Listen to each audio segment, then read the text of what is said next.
own a Tesla because of the cost, but they sure are beautiful cars, so it's fun to go there.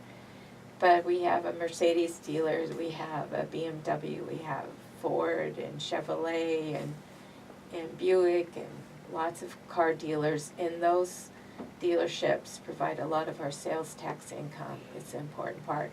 And the other part of our income, that's the biggest part actually, is sales tax, but 19% of our income comes from property tax, which is the next biggest. But anyway, Knott's Berry Farm is great because we get a lot of people coming in to stay with us. And I wanted to tell you also, for your listeners, we have a California Welcome Center in Buena Park, just right across from City Hall on Beach Boulevard. And at the Welcome Center, you can pick up maps and brochures about all kinds of tourist attractions, not only Buena Park in Orange County, but LA County and in the entire state. And they can even help you get some discount tickets. So you can go to visit buenapark.com and there's a link to the Welcome Center and see what kind of deals you can get. Before you go to even Northern California, they can give you some brochures and maps that'll help you map out your trip and have a fun time. Great. By any chance, does Medieval Times stop by or anything like that? Yes, Medieval Times is a great attraction, and they often are very good about doing online discounts, so make sure you check that out. And also Knott's Berry Farm does too. Buy your tickets online before you go to Knott's and you'll pay quite a bit less. And then we have Pirates Dinner Theater, which is also a fun attraction in Buena Park. We have some new restaurants in Buena Park, and I want to give a quick plug. Okay. We have a small restaurant in a historic home, and it's called the Tice House Cafe. It's the Tice family lived in that house for decades and decades. It's a darling little house built at probably early 1900, and very good restaurant there. But a really exciting new restaurant is called Rock and Brews. It's owned in part, or the investors were two members of KISS, Gene Simmons and Paul Stanley. So they've been to Buena Park several times lately to open their restaurant, and they were there just a couple of weeks ago to come and visit it again. But a rock and roll themed restaurant, and they have a beach volleyball set up on the outside. It's a lot of fun, very good food. I highly recommend their food. Pulled pork sandwiches are great. But something that's even more exciting, if that's possible, is between Medieval Times and Pirates, we're going to have groundbreaking next Monday for a new restaurant, Porto's. We have, we're going to see that open. Probably it'll take most of the year to build their restaurant because they are expecting 2 million visitors themselves, so they're going to have to build a parking structure, and that'll take some time. But Porto's is opened in 3 other locations in LA County, Downey, Glendale, and Burbank. And so when we announced that we were going to get a Porto's in Buena Park, that was the biggest day on Facebook for the city. Thousands and thousands of likes and sharing and sharing the post. But anyway, we're excited to get Porto's. And if you know Porto's, they have fabulous desserts, the most beautiful desserts, pastries and things you've ever seen, but they also have full meals too. So we're excited to have Porto's coming. Sounds great. We'll be right back after these public service announcements.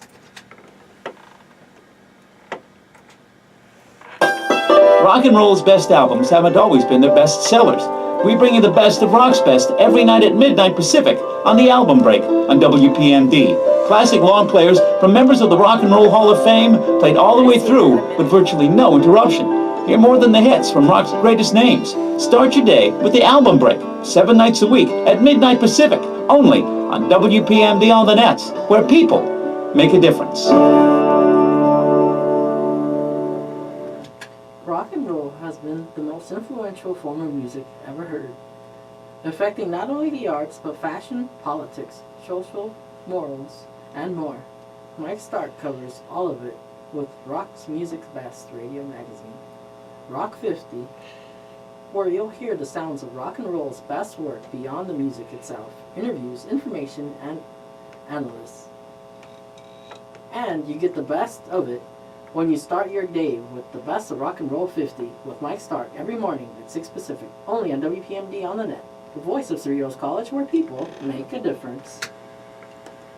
To fasten your seatbelt, insert the metal fittings and tighten the strap. And in the event of a sudden rush of cabin generosity, your seat cushion can be used to grant wishes. How? By donating your airline miles to Make-A-Wish. Why? Because your frequent flyer account is stuffed as fat as your carry-on. And just like the workout clothes you packed, you're never going to use all those miles. But if you donate some to Make-A-Wish, you can give wishes wings and put sick kids right where you're sitting now. No, not in seats to Newark. Seats to fun family places, breaks from treatments and doctor visits and hospital stays, wishes to feel better, and lots of times get better too. Push your call buttons if you feel me. Alrighty then, well, once we reach cruising altitude, you can use your electronic device to make your pledge of miles or money to Make-A-Wish at givewisheswings.org. That's givewisheswings.org. And then move about the cabin with pride, knowing that you've made a huge difference in the life of a Make-A-Wish kid, because wishes work wonders, people. And we are back here on the Falcon Spotlight. I'm your host, Rob JF, here at Cerritos College, WPMD Studios, located in Norwalk, California. And I'm back here with my guest. So tell me, could you provide some tips on, what the campaign process is to run for an office?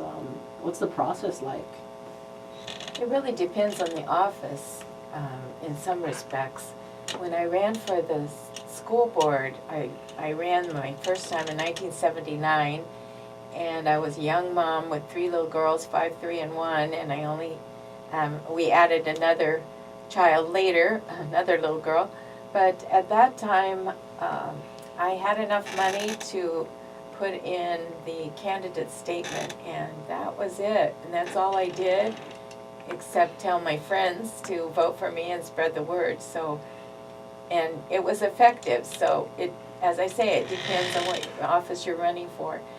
After that, I was an incumbent, and so each time I ran for re-election, I didn't spend very much money because you do have an advantage when you're an incumbent. And people think, well, they've done the job, they know how to do it, we'll vote for them. And maybe they need to think differently, but that's the reality. And so I was re-elected to that office 7 more times. And then when I ran for city council, though, I was told by a former council member, oh, you're going to have to spend a lot of money to run for city council. And I found that that was true. And also, with the city of Buena Park, we have 82,000 people. The school district that I ran for was about half that. And even fewer people actually voted in the school board election. But for city council people, usually that's a higher profile kind of election. And so I knew I needed professional assistance. So some friends suggested a professional campaign manager to me, and so I did hire him. And then he helped me with the various flyers and with the mailings. And so whenever you run for election, you have to fill out these various forms that are required, and they're public information.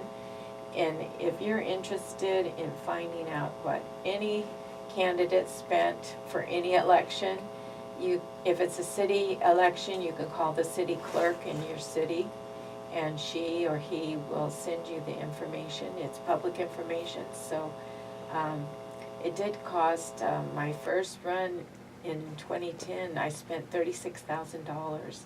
And so we did some fundraisers, and my husband and I did a equity line of credit on our house, which we were told later that was a foolish thing to do. But it was something that we could do, and as a council member, we are given a stipend of just a little over $1,000 a month, so I paid myself back using that. So to me, it was a wise decision because I needed to spend a little more money that year. And then I ran for re-election in 2014, and then I felt like I had done some things that were good for the city and that people would appreciate that, and I probably wouldn't have to spend as much money, and which was the case, I didn't have to. But whenever you're running for election, besides spending money and putting out signs, which is good to do and important, you need to build relationships. It's always about building relationships. So if you haven't been involved, get out there and get to know people, visit some churches, go to the senior center and get to know some senior citizens, go to activities with the Parks and Recreation, go to the summer concerts in the park if you have that. Get out there and get known, do some volunteering. We have a day in Buena Park called Love Buena Park, where it's a community service day.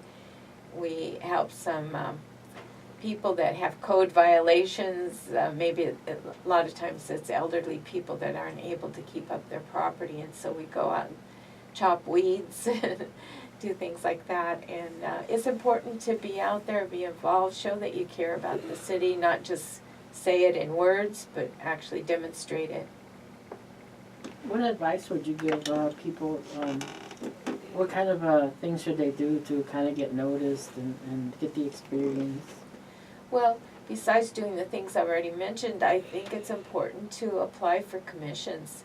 In Buena Park, sometimes we need more commissioners, and we don't have too many that have volunteered. So I think we have 8 commissions, and I only mentioned 3 or 4 earlier.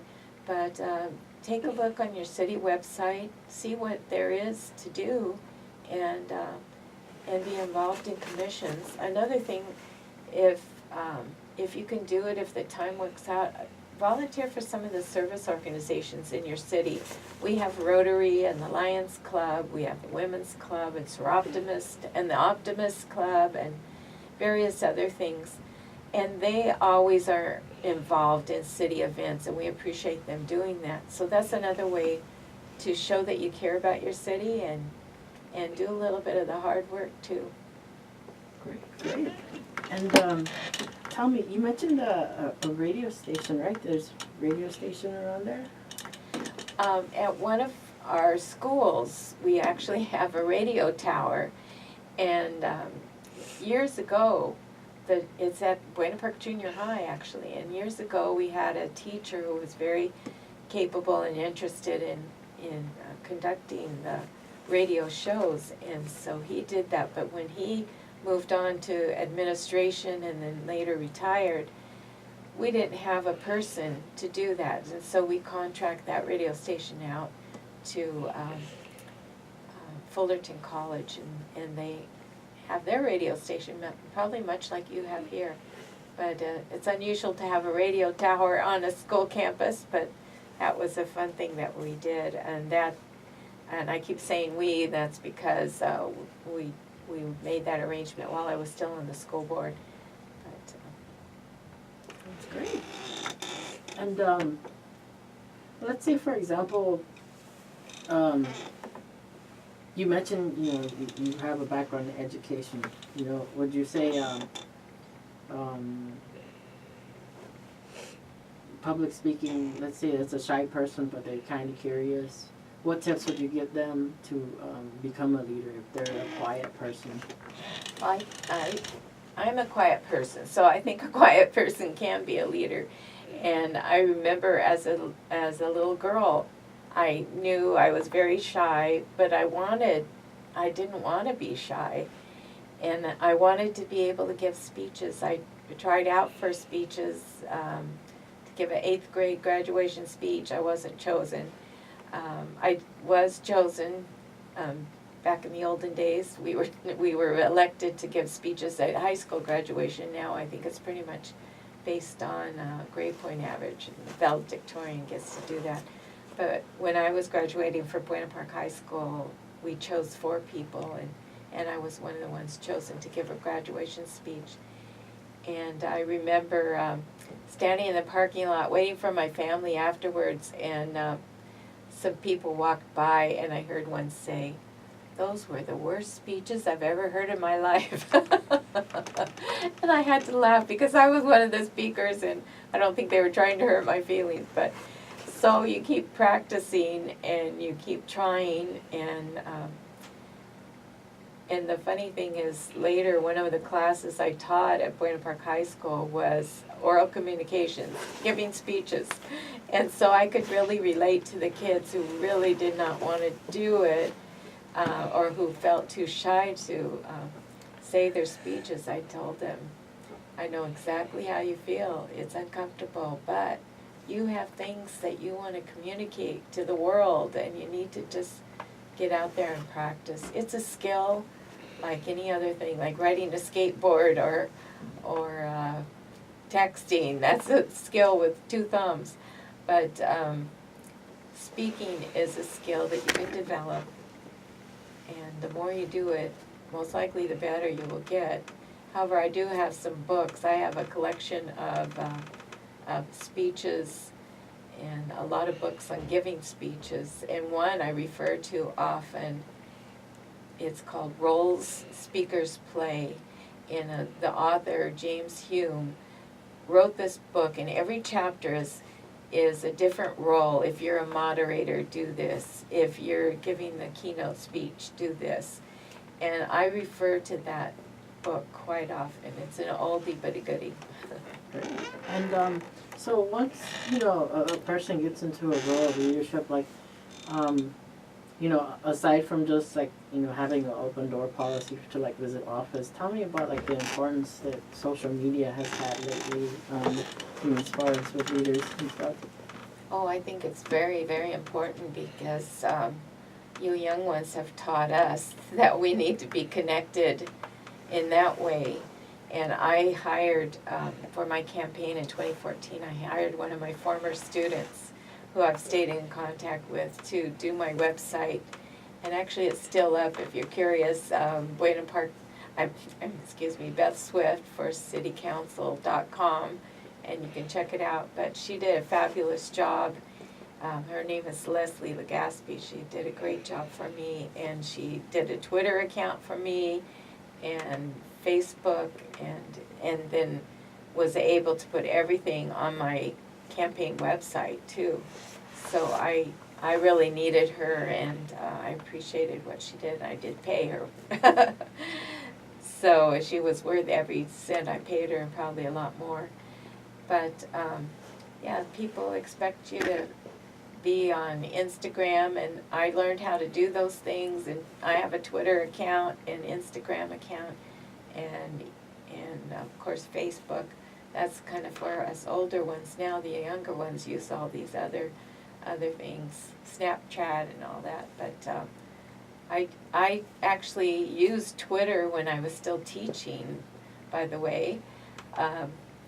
In the last couple of years of my teaching, I thought, well, if I did Twitter, I could put up just briefly what we did every day in class, and I would put up the homework assignments.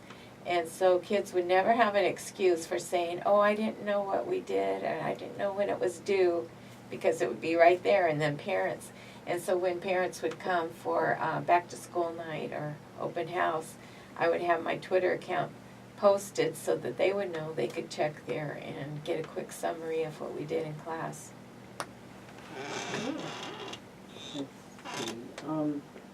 I do want to thank you for taking the time to be here on the Falcon Spotlight. But in addition, I know that, just briefly to cover, the cities at one time last year, they were, having to go through water conservation and stuff like that. Can you tell us about that? Yes, and there's a certain amount of water percentage that you needed to save over the previous year's use that the state demanded of us, and it depended on the city how much you were required to reduce. City of Buena Park was required 20%, and we have more than met that reduction. So our citizens have done a very good job about cutting back on watering and using it for more necessary things. During the summer, they were allowed to water 2 times a week, from November till I believe it's the end of March. It's only 1 time a week, And so the rains that have come lately have been a real blessing because we don't have to use our water at all at that time then. But, you know, we have to all hang together here because we need the water for drinking. If it came down to that, we need it for the most important uses. And so we are very thankful that our citizens have responded. And anyway, as I say, it depends on the city, but how much you have to cut back. Well, thank you so much for taking the time to be here on the Falcon Spotlight. Ladies and gentlemen, this concludes this edition of the Falcon Spotlight. Until next time, folks. Is it over? Yes.